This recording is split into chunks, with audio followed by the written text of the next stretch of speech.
Bonjour à tous les amis, c'est Smart Strategy, troisième édition de Smart Strategy avec Augustin van Rijkenvorsel. Bonjour Augustin, la troisième fois on commence à y arriver.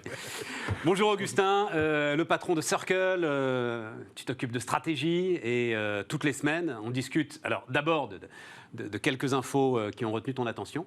Et puis on discute avec un patron, un chef d'entreprise, dont la stratégie t'intéresse, ou en tout cas tu as des questions de stratégie à lui poser. Tout à fait. Là pour le coup c'est Guillaume Paoli. Bonjour Guillaume. Bonjour.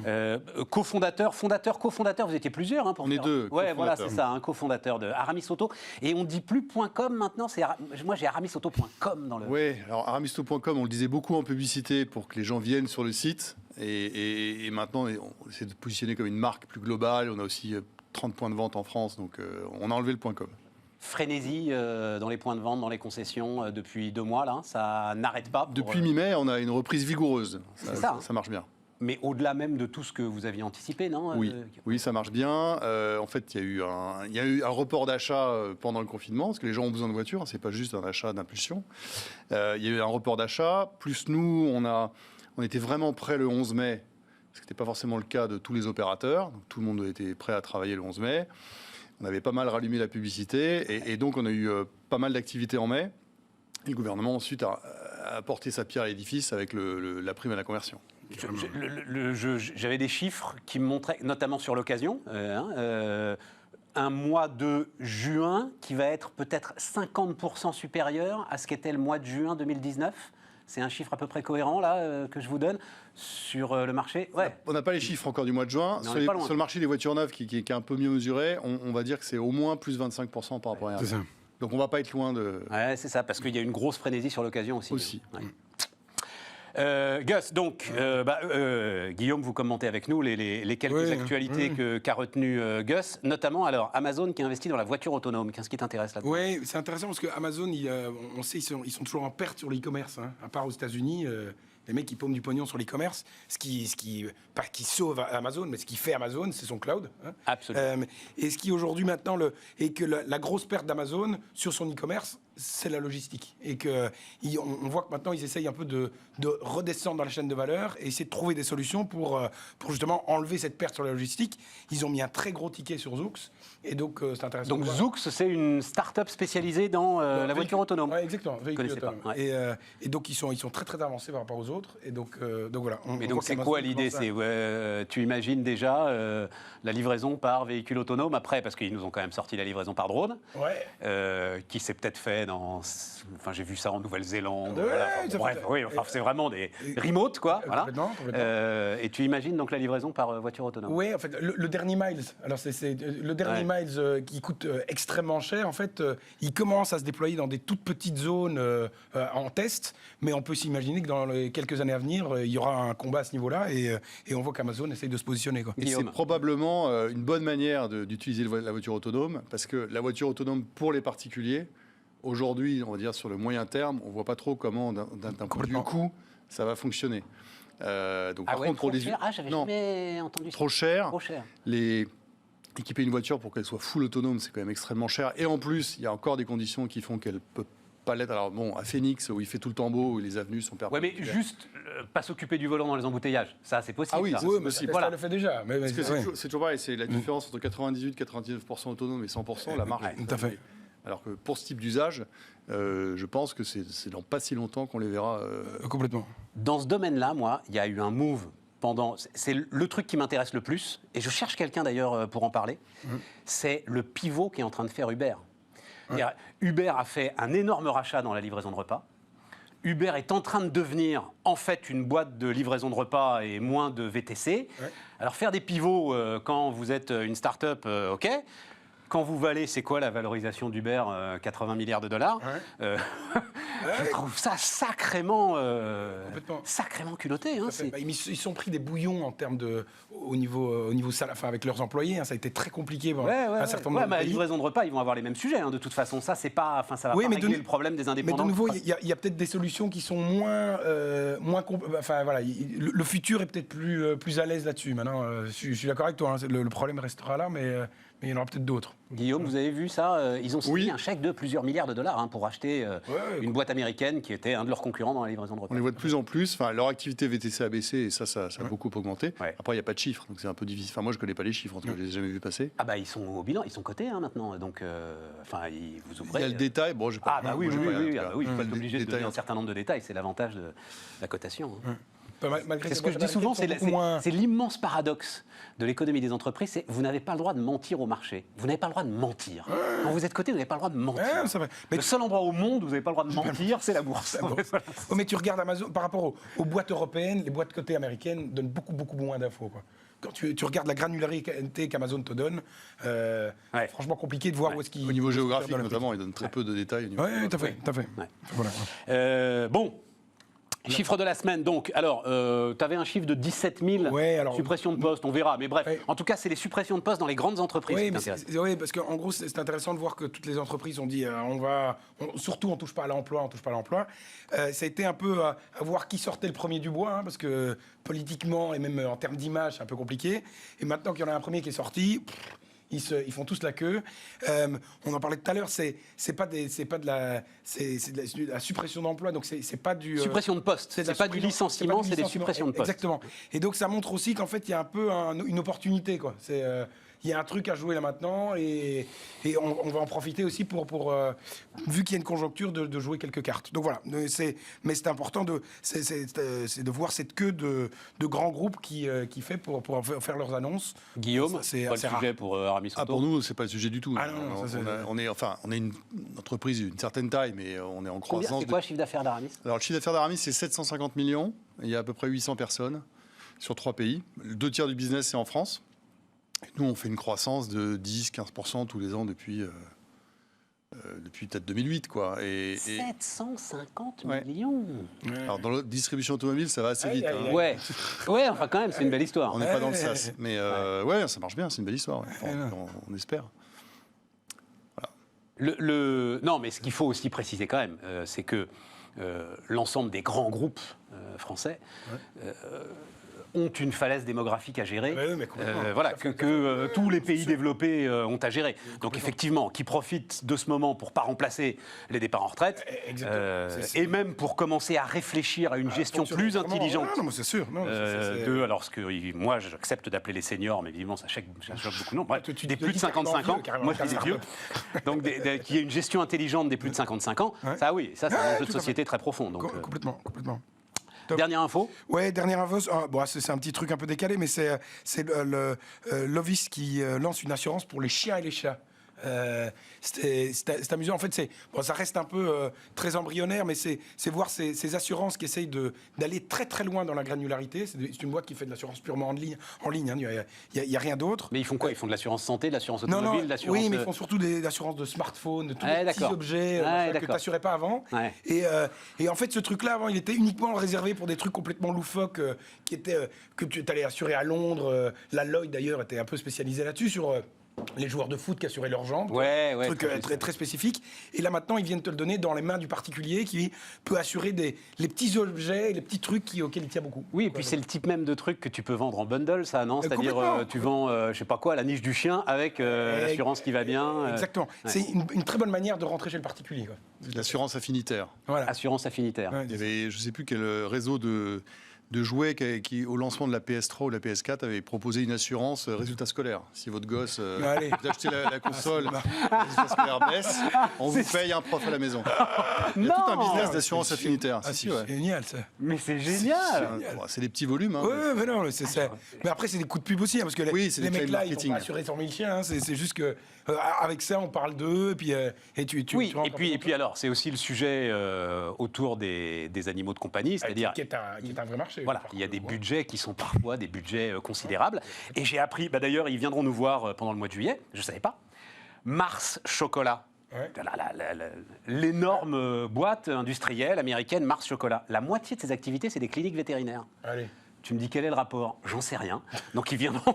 Et ils ont fait de la consolidation durant la période de confinement sur les cliniques Ils font vétérinaires. beaucoup de nourriture pour animaux. Ils font beaucoup de nourriture pour animaux, voilà, exactement. Royal Canin, tout ça. Et Tout à fait. Et le voilà. premium pet food est en train d'exploser. C'est-à-dire qu'il y a tout à fait. quelques très belles boîtes qui sont en train de se faire où ils te donnent à bouffer comme si ton chien était un humain. Quoi. Ouais, c'est ça. Les chiens et les enfants. Voilà. Ouais, c'est là où on craque. Inventez le truc le plus cher que vous pouvez inventer sur les chiens et les enfants et Ça vous part. arriverez à le vendre.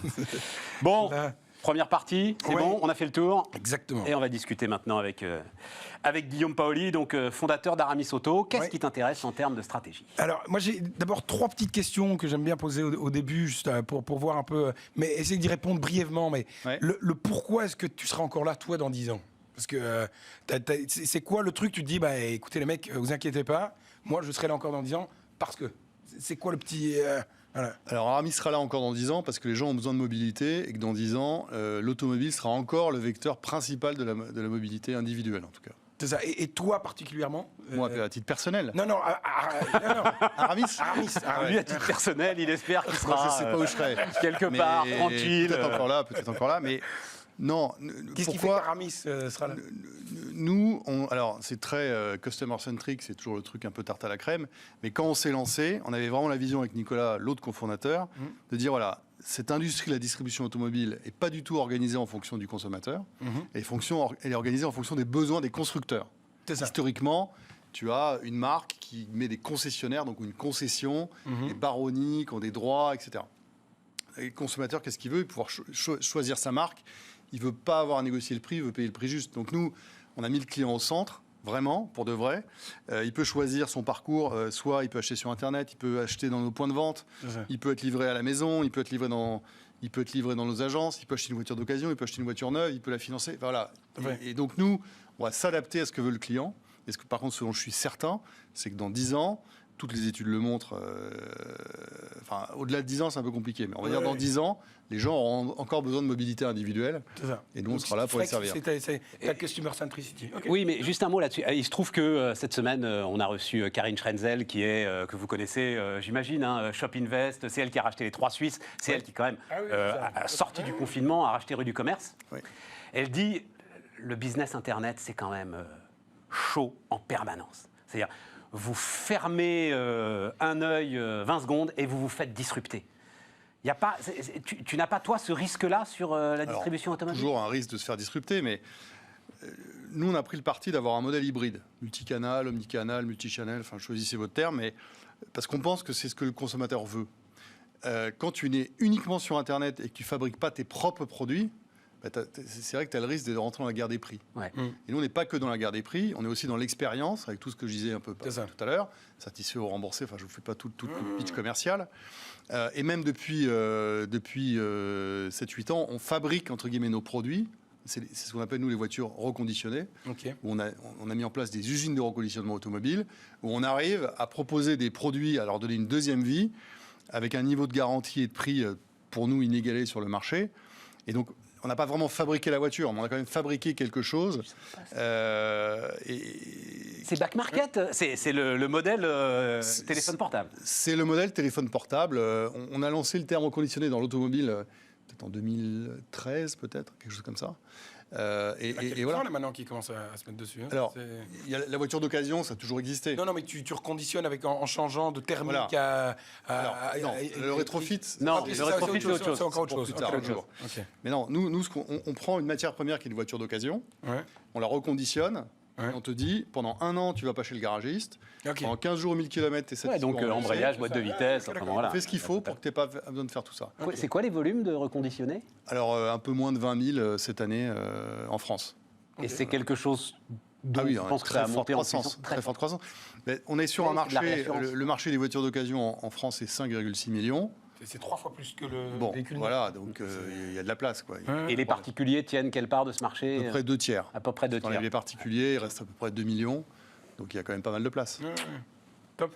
Un autre truc, un challenge aussi, enfin ça comme toutes les boîtes, hein, mais pourquoi est-ce que on doit venir travailler pour toi? Pourquoi est-ce qu'on continue à travailler pour Aramis? Parce que la guerre des talents, elle est quand même franchement là. Et C'est une qu'est-ce question qui fait que- intéressante. Alors au départ, c'était vraiment pour rejoindre une aventure entrepreneuriale. Ouais. Il y avait deux gars qui ont monté le truc de zéro, Ouais. machin.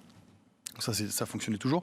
On a aussi des gens qui aiment bien l'automobile, dans tous les secteurs, dans toutes les classes sociales, les gens qui aiment bien l'automobile. Il y a quelque chose d'ailleurs c'est mon associé qui a lancé ça il y a quelques années maintenant. On a vraiment fait une transformation en lean management, qui est un terme assez mal compris, mais globalement, on responsabilise les gens. Ouais. On les fait, on leur crée une espèce d'espace de confiance où ils vont pouvoir parler de leurs problèmes, réfléchir par eux-mêmes, faire évoluer leur métier. Donc c'est vraiment de l'empowerment. Donc on a toute une thématique là-dessus que les gens vivent après au quotidien, où tu vas pas juste faire le service client et répondre aux problèmes des gens. Tu vas répondre aux problèmes des gens et tu vas essayer de creuser les problèmes par toi-même avec une petite équipe pour essayer de les résoudre, avancer, et ça rend ton métier plus intéressant. Okay. Donc il y a cette aventure-là aussi, je pense, qui intéresse les gens. Et quand tu dis empowerment, ça veut dire aussi formation permanente, formation continue, sur quel domaine, justement? Alors, beaucoup de formations au poste, mais aussi en résolution de problèmes, à des méthodes de lean management comme, je ne vais pas vous donner les noms, mais où les gens, on va rendre leur travail plus intéressant, parce qu'ils vont... Ils se prennent en charge totalement. Voilà, c'est ça. C'est-à-dire que, oui, le travail est un peu taylorisé parce que il y a des étapes, il y a un workflow, mais on ne demande pas aux gens de travailler sans réfléchir. On demande aux gens de remonter les problèmes qu'il y a au niveau de leur périmètre et essayer de trouver des solutions en travaillant en équipe. Top. Alors, c'est un travail de tous les jours, mais c'est cette espèce d'empowerment, et on mesure notre INPS, etc. Et on voit que ça a des résultats et que les gens y trouvent un sens. C'est ça. Super. Ce qui n'est pas forcément évident quand tu dis à quelqu'un, toi, tu vas t'occuper d'immatriculer les clients, tu vas faire des cartes grises. Au départ... tu dis, voilà, je suis un peu dans l'exécution, mais en réalité, acteurs de ta boîte, quoi. Exactement, ils sont acteurs, ils comprennent leur rôle dans la satisfaction du client final, et ils travaillent. Ils sont parfois beaucoup mieux placés que toi pour trouver la solution aussi. Oui, que moi, ça c'est sûr. Oui, tout à fait. Top. Le troisième Kaizen. Exactement. Le Kaizen de Toyota. Voilà. Amélioration. Le TPS. Troisième petite question rapide, parce que t'es pas encore un grand groupe, mais tu commences à peser quand même franchement lourd. La responsabilité que tu as sur les générations qui viennent, est-ce que c'est quelque chose que vous portez déjà, ou pas du tout, en disant ok, on est dans un marché de la bagnole qui... Sa question, non mais parce que tu la poses plus, mais sa question c'était qu'est-ce que vous faites pour vos petits-enfants? Voilà, oui, c'est ça. Voilà. Ouais, t'as fait. Ouais. En tant que chef d'entreprise, bien sûr, on parle pas de... RSE, quoi. Voilà, RSE. Je sais pas, moi, si c'est RSE. Non, ça peut être autre chose. J'en sais rien.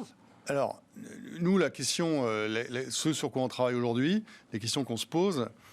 Enfin, à titre personnel, pour moi, il y a deux grands problèmes. Il y a les inégalités d'une part et il y a tout ce changement climatique d'autre part. On parlait des centrales nucléaires juste avant de commencer. Donc nous, sur la partie environnement automobile, le transport individuel, c'est une quinzaine de % des émissions de CO2. Qu'est-ce que nous, on peut faire là-dessus? C'est ça, on travaille sur ça. Comment on n'a pas toutes les solutions, on n'a pas commencé il y a 20 ans, mais c'est aussi pour ça qu'on s'est lancé sur les véhicules reconditionnés. Parce que quand on produit une voiture thermique, juste la production, c'est 5 tonnes de CO2, en moyenne. Enfin, en moyenne, plutôt pour les citadines. Quand tu produis une voiture électrique, c'est 10 tonnes de CO2. Quand tu reconditionnes une voiture électrique, une voiture thermique, c'est une demi-tonne de CO2. Tu vois, voilà. Et après, évidemment, tu as une voiture d'occasion reconditionnée. Elle va émettre plus de CO2 au kilomètre parcouru, mais dans l'autre, il faut plusieurs années. J'avais pas ce... La voiture électrique, c'est 2 fois plus d'émissions de CO2 à la construction à peu près. À cause de la batterie? Ah bah oui. Ouais, c'est ça. Puis l'extraction de toutes les ressources qu'on met. Enfin, on parle beaucoup. On en parlait. Donc voilà, une voiture thermique, on peut pas complètement balayer du coin de la main, quoi. Donc nous, ce qu'on fait, c'est qu'on essaye de réfléchir à comment aller plus loin sur ce reconditionnement. Est-ce qu'on doit utiliser aussi des pièces reconditionnées dans les voitures? On commence à le faire. On travaille sur ces sujets-là. Alors après, je ne sais pas si je réponds bien à la question. Non, mais ça répond. En tout cas, nous, c'est là-dessus qu'on travaille. Responsabilité, non? T'as fait. Est-ce que globalement, il y a 6 mois, le discours commun, c'était de dire l'automobile va devenir une commodité. T'achètes plus de voiture, tu montes dans une voiture, autopartage, machin, etc. Et tout. Là, il y a un nouveau discours qui s'installe. Le Covid a tout changé. Tout à coup, c'est la voiture cocooning. Tout à coup, c'est le seul endroit où je suis à peu près en sécurité pour me déplacer. Entre 2 extrêmes, là, En 6 mois, moi je trouve que ça fait quand même c'est violent comme changement d'attitude sur un bien de consommation aussi important que l'automobile. Comment est-ce que tu te situes ? Alors moi, l'extrême qui était de dire la voiture c'est terminé, c'est un truc pour les mecs qui roulent en diesel et qui fument des clopes. Commodité, ouais, c'est une commodité. J'ai jamais cru complètement parce que c'est vraiment un truc parisiano-centré où on se rend pas du tout compte de ce que c'est que l'automobile pour les gens. Enfin, ce qu'il faut, avant le Covid, 2 Français sur 3 vont travailler chaque matin en voiture. 2 sur 3. Tu enlèves la région parisienne, c'est 80%. Donc l'automobile, c'est vraiment, et c'est pour ça que je sais que dans 10 ans, on sera toujours là. C'est vraiment au centre des préoccupations des gens. Par contre, une question, c'est de dire, est-ce que c'est vraiment une commodité ? Ce qui finalement nous arrangeait plutôt parce que l'on est multimarque, on n'a pas l'expérience de marque où on fait toucher le cuir, etc. Machin. Et aujourd'hui, donc tous les ans, on sort un baromètre qui mesure la relation que les Français entretiennent avec l'automobile. Aujourd'hui, c'est un indicateur qui est assez stable. Tu as à peu près un tiers des gens qui te disent « ça me fait rêver l'automobile, c'est un truc différent ». Tu as 2 tiers qui disent « bon, non, c'est une commodité ». Et c'est stable. Alors moi, je pensais que ça allait baisser. Enfin, la part de rêve allait baisser, la part de commodité allait monter. Non, ça c'est stable. Et ce qu'on voit dans celle qu'on vient juste de sortir, c'est que la voiture sort plutôt renforcée de la crise. Parce que dans ma voiture, je respecte la distanciation. Et tiens, là-dessus, parce que la voiture sort de la crise, certes, mais enfin, les constructeurs, ils ont pris quand même très très cher. Ils doivent quand même un peu regarder ailleurs. Est-ce que c'est des mecs que tu vois comme un danger sur ton marché à toi ? Les constructeurs ? Ouais. Alors nous, on a un constructeur à notre capital, PSA, pour ne pas le nommer, parce qu'il a compris que le business des voitures d'occasion, c'était un business contracyclique. Enfin, il y avait pas mal d'intérêts stratégiques à être présent sur ce business-là. Non, l'ADN d'un constructeur, c'est vraiment de construire des voitures, quoi. Donc aujourd'hui, ils y vont à marche forcée sur les voitures électriques. Ouais. Parce qu'il y a un certain nombre de réglementations qu'ils doivent respecter. Il y a aussi une attente des clients. Hein. Les clients demandent des voitures qui émettent moins. Mais ils n'ont jamais été bons sur le retail. Donc, c'est pas les mêmes métiers, quoi. Construire une voiture, c'est une chose. Faire du retail, comme on fait nous, avec des logiques de tête de gondole, de promo, enfin tout ce que fait un retailer, c'est pas les mêmes métiers. C'est ça. Et puis, ils sont aujourd'hui face à cette équation où, je pense, mais je parle sous ton contrôle, beaucoup auraient la capacité et sans doute l'envie de basculer une grande partie de leur business sur Internet. Simplement, ils ont des réseaux de concessionnaires qu'il faut nourrir. Et donc, ils sont coincés. Oui. Oui, parce qu'en fait, les concessionnaires sont utiles parce qu'ils représentent la marque. Ouais. Ils sont souvent très efficaces, ces entrepreneurs individuels. Ouais. Donc, ils sont plus efficaces souvent en tant que franchisés que les employés du groupe. Donc voilà, et en fait, finalement, le constructeur, son dilemme, c'est qu'il, d'un point de vue stratégique, c'est qu'il a peu de contact avec son client final, puisque au milieu, tu as le concessionnaire avec des histoires de data, de machin. Donc ils ont un vrai problème. Alors que nous, on n'a pas de problème. On fait de la pub un peu partout, les gens viennent nous voir, et tu nous appelles de Nancy ou de Bordeaux, tu vas être dans la base de données, on va te gérer, etc. Non, et le concessionnaire avec le véhicule électrique, en plus, il est encore en train de se prendre des flèches, parce que c'est une activité, tout ce qui est véhicule propre, où les marges sont beaucoup plus fines. Ouais. Le constructeur gagne beaucoup moins d'argent parce qu'une bonne partie de la valeur, malheureusement, est produite en Asie, en tout cas pour l'instant, les batteries. Et du coup, les marges sont plus faibles. Du coup, le constructeur essaye de réduire les marges de distribution, les coûts de distribution qui sont assez importants. Ouais. Donc, c'est un sujet qui est un peu complexe. Ouais. Des franchisés, tu dis que tu as 30 boutiques, c'est ça hein J'ai pas de franchisés, moi. Pas de franchisés. Non, on n'a pas de franchisés. Il n'y en aura pas? Je vais dire jamais. On en a un peu en Belgique. Là, on est en Espagne et en Belgique. On a quelques-uns en Belgique, mais pour des raisons historiques, parce que la société qu'on a rachetée en avait. Nous, on veut pouvoir défendre une expérience client de A à Z. Et justement, voilà. Il y a 2 éléments on l'a étudié plusieurs fois. On n'a jamais allé là-dedans. D'une part, nos marges sont quand même pas énormes. On n'a pas les marges de la distribution spécialisée, on va dire. Et d'autre part, on veut pouvoir maîtriser l'expérience client, notamment sur une voiture d'occasion. Nous, on connaît la qualité des véhicules qu'on vend. Si tu laisses les mecs faire, c'est pas, voilà, on n'est pas là-dessus. Un dernier truc, on parlait l'autre jour de la Million Miles Battery, Ouais. Est-ce que le véhicule électrique sur l'occasion, est-ce que c'est quelque chose qui te fait peur ou bien qui est Grande plutôt... question. Non, mais nous, on vendra les voitures. À un moment, c'était la folie. On dira, il y a plein de voitures chinoises qui vont arriver, etc. Nous, on va vendre les voitures qui a. Nous, on Mais vend est-ce que les les mecs voitures. vont pas garder leur bagnole beaucoup plus longtemps Ah. tu vois Et c'est, Non, mais c'est vrai, Guillaume, que c'est la vraie question de cette économie-là, c'est la valeur résiduelle du véhicule électrique. Et pour l'instant, il n'y a pas encore un marché de l'occasion suffisamment développé Non. pour qu'on ait une idée, quoi. Le marché est tout petit. Les voitures d'occasion d'aujourd'hui, c'est les voitures neuves d'il y a 4-5 ans, où on était à moins d'1% de part de marché. Même l'année dernière, on en parlait, on est à 2% de part de marché des voitures électriques. Alors, cette année, c'est un peu plus, c'est beaucoup plus, mais... Donc déjà, dans le mix, c'est tout petit. Et puis après, nous, en tant que retailer, on vendra les voitures qu'il y a à vendre. On n'est pas, ça ne nous inquiète pas particulièrement, ça. et pas de stratégie différente par rapport aux véhicules électriques. Si, ce qu'on fait, c'est qu'on teste des choses. C'est ça. On teste, il faut qu'on teste des formules de location un peu différentes, des formules de financement un peu différentes. On est dessus, mais encore une fois, là, depuis le début de l'année, sur les voitures neuves, c'est une voiture sur 20. Hein, c'est pas non plus. Ça reste encore trop petit, quoi. Top. On est au top. bout, mon cher Gus. Mais merci d'être venu, vraiment. Guillaume, Merci à vous. un plaisir. Ouais, c'est Merci. C'est bien de discuter de ça. Ouais, mais c'est toujours un vrai plaisir d'avoir une émission avec toi aussi. Toujours un vrai plaisir Ah, de c'est- discuter de stratégie.